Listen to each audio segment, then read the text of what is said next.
Hello, happiness seekers. Welcome back. I'm Klaudia Mitura, work psychologist and certified chief happiness officer. To celebrate my brand new book, The Alphabet of Happiness, you are listening to 26-day challenge packed with science-backed happiness habits, one for every letter from A to Z. And this is our joyful countdown to the big book launch party at the Science Museum in London on 31st of October. I would love you to be part of it. You can reserve your spot at thehappinesschallenge.co.uk/book. And don't forget, tag me in your posts on LinkedIn or Instagram for a chance to win one of the 3 signed copies of The Alphabet of Happiness. And now back to the boost. That is, today's letter is C for courage. I personally think that the concept of being courageous is often misunderstood. That actually we often think that if people are courageous, that means they are fearless. I thought about courage like that for a very long time, but that's actually not the case at all. Being courageous means understanding that fear is a absolutely natural state that floods us because the brain perceives situations as threatening. And knowing that, we can learn to manage our fear better, to take risks towards a happier life. Because the great news is that research shows that we can indeed become better at regulating fear. We can retrain the brain to perceive feared objects or situation as less harmful and become more courageous. And I think one doesn't really need to be a scientist to know this process from experience. Because when was the last time you tried something new for the first time?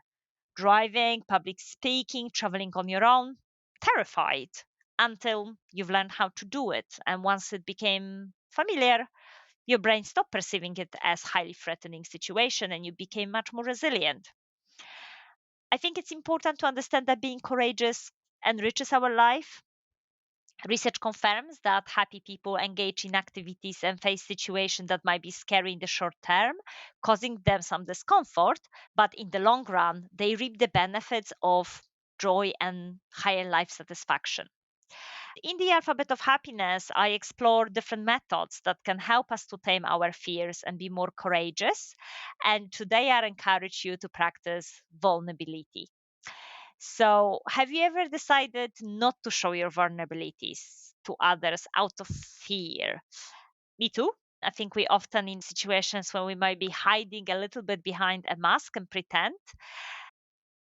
But I find comfort in this research, which confirms that even though we tend to feel that showing our vulnerabilities to others is a sign of weakness, when we look back at other people's vulnerabilities, we find them enduring. And this is known as the beautiful mess effect, which means we find vulnerability very much attractive and desirable in other people, even those we don't know personally. Knowing this, I really want you to be courageous today and not be so harsh towards your own insecurities and actually share them with others. According to this beautiful mess effect, people will really appreciate them, and often they will share their experience, which might be very similar.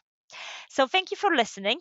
You can grab the copy of The Alphabet of Happiness at Amazon, Guardian Bookshops, W.H. Smith, Waterstones, and more. And if you want to spread some joy, remember, tag me in your posts and hopefully you will win also one of the signed copies.